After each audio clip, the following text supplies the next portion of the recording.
नमस्कार, सी न्यूज भारत में आप सभी का स्वागत है। मैं हूं आपके साथ ऋचा सिंह। वक्त हो चुका है न्यूज बुलेटिन का।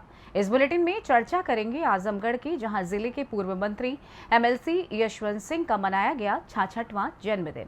साथ ही दिखाएंगे इटावा में कैसे भव्य किसान मेले का हुआ आयोजन। आगे चर्चा करेंगे सोनभद्र की, जहां जीप और मोटरसाइकिल में हुई जोरदार टक्कर। और भी तमाम खबरों पर आइए करते हैं विस्तार से चर्चा।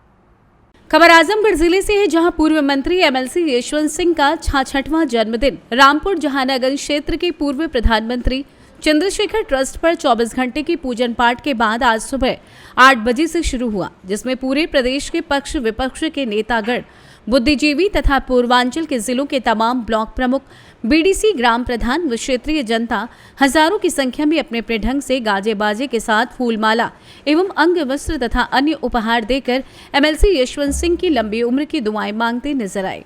ट्रस्ट पर आए तमाम मेहमानों का जलपान, भोजन की सारी व्यवस्था ब्लॉक प्रमुख रमेश कन्नौजिया, सठियाओं ब्लॉक प्रमुख अरविंद सिंह, भाजपा जिला अध्यक्ष पुष्पपाल सिंह, मोमदाबाद ब्लॉक प्रमुख रानू सिंह, उदय शंकर चौरसिया, अजय सिंह, महाप्रधान अशोक यादव, पूर्व ब्लॉक प्रमुख अरुण कुमार सिंह, ओम प्रकाश राजभर, तमाम लोगों की देखरेख में व्यवस्था की गई थी। भोजन जलपान की व्यवस्था आज देर रात तक चलती रहेगी। इस अवसर पर तमाम लोगों के मिलने के लिए तांता लगा रहा। इस विषय में हमारे सी न्यूज भारत चैनल द्वारा पूर्व मंत्री एमएलसी यशवंत सिंह को जन्मदिन की बधाई देते हुए पूछा गया कि आपके क्षेत्र में लोग इतना चाहते हैं और आपका सम्मान करते हैं, और आपने बहुत कुछ क्षेत्रीय लोगों को रोड चक रोड तथा अन्य सुविधाएं भी दी हैं। भविष्य में आपसे काफी लोग उम्मीद बनाए हुए हैं, इनको आप क्या संदेश देना चाहते हैं? जिस पर एमएलसी यशवंत सिंह ने हमारे चैनल के माध्यम से अपने 40 साल के कार्यकाल के विषय में विशेष जानकारी दी।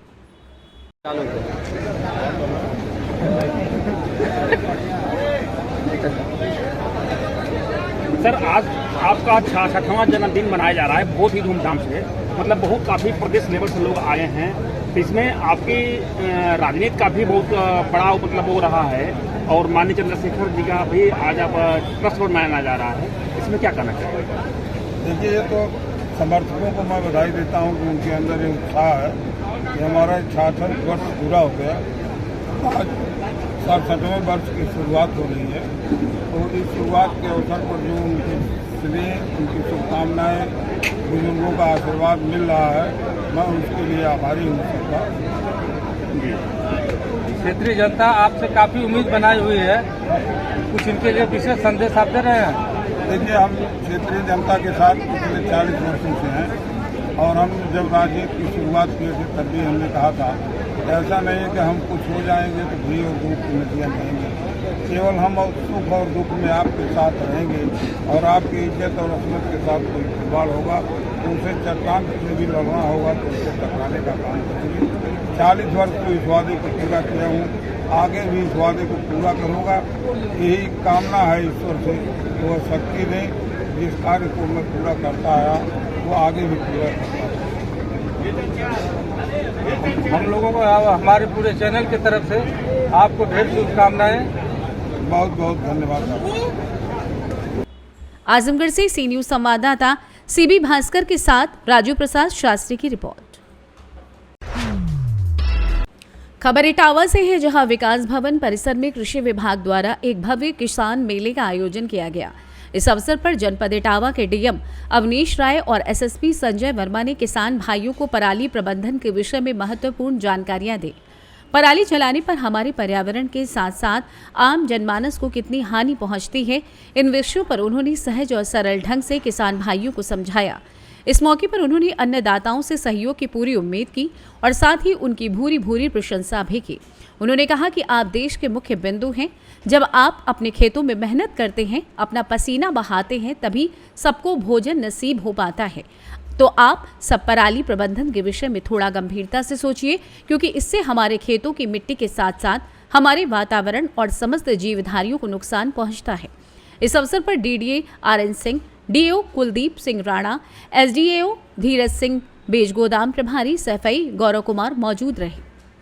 पराली के लिए किसानों को जागरूकता का जो विषय वस्तु है वो सबसे महत्वपूर्ण है कि किसान के खिलाफ कोई भी अधिकारी या कोई भी आदमी अभियोग दर्ज करना नहीं चाहता है, बस उनको जागरूक करना है। और फिर भी अगर कोई त्रुटि होती है उनसे तो भले विधिक कार्रवाई की जाएगी। लेकिन मेरा जो उद्देश्य था और डीएम साहब का भी जो उद्देश्य था उनको अवेयर किया जाए ताकि वो इस तरह के कार्य न करें, कोई पराली जलाने का या प्रदूषण उत्पन्न करने का कोई ऐसा कार्य न करें जिससे कोई विधिक कार्रवाई की जाए, क्योंकि किसान ही हमारे देश का ऐसा एक आधार बिंदु है जिसके वजह से सभी निश्चित तौर से उसको धन्यवाद देते हैं। पूरा हमारा हमारी जो आर्थिक संरचना है वो किसानों पर ही आधारित है।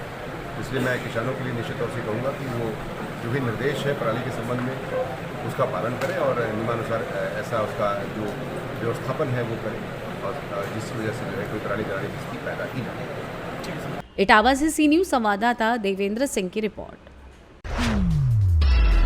बड़ी खबर उत्तर प्रदेश के जनपद हापुड़ से है, जहां हत्या से मचा हड़कंप। बता दें कि 40 वर्षीय व्यक्ति की धारदार हथियार से ताबड़तोड़ वार कर निर्मम हत्या कर दी गई। घर के अंदर खून से लथपथ शव मिला, जहां 2 दिन पूर्व हत्या कर शव को घर में फेंका गया था। मायके से घर पहुंची पत्नी को घर के कमरे में मिला शव। घटना के बाद मौके पर भारी भीड़ जमा हो गई। पुलिस ने मौके पर पहुंचकर शव को कब्जे में ले लिया है। किराना व्यापारी मुकेश की घर में ही हाथ पैर बांधकर निर्मम हत्या कर दी गई। आंख व गर्दन काट कर की गई हत्या। बीवी 2 दिन पहले ही गई थी मायके। बता दें घर में संदिग्ध अवस्था में मिला शव सिटी कोतवाली क्षेत्र के लज्जापुरी गली नंबर 10 की घटना। पुलिस मौके पर जांच में जुटी हुई है। हापुड़ से सी न्यूज संवाददाता सुनील कुमार की रिपोर्ट। खबर सोनभद्र के चोपन थाना क्षेत्र से सिंदुरिया से है, जहां तुलसी एकेडमी के पास कमांडर जीप और मोटरसाइकिल में जोरदार टक्कर हो गई, जिसमें 2 सगे भाई घायल हो गए। घायलों में 24 वर्षीय राजकुमार गिरी पुत्र विनोद गिरी का पैर फ्रैक्चर हो गया, जबकि दूसरा 20 वर्षीय रवि गिरी पुत्र विनोद गिरी निवासी जुगैल को मामूली चोट आई है। घायलों को प्राथमिक उपचार के लिए चोपन सामुदायिक स्वास्थ्य केंद्र में भर्ती करा दिया गया है। वहीं एक की हालत गंभीर देखते हुए उसे जिला अस्पताल रेफर कर दिया गया है। दुर्घटना के बाद कमांडर जीप मौके से हुई फरार। मामले में स्थानीय पुलिस को लोगों ने सूचना दी। चोपन थाना क्षेत्र के सिंदुरिया मुख्य सड़क मार्ग की है घटना। सोनभद्र से सी न्यूज संवाददाता कुमधत चौधरी की रिपोर्ट। फिलहाल न्यूज बुलेटिन में बस इतना ही। देश दुनिया की तमाम खबरों की जानकारी के लिए आप देखते रहें सी न्यूज भारत। हर खबर आपके साथ, आपके हाथ।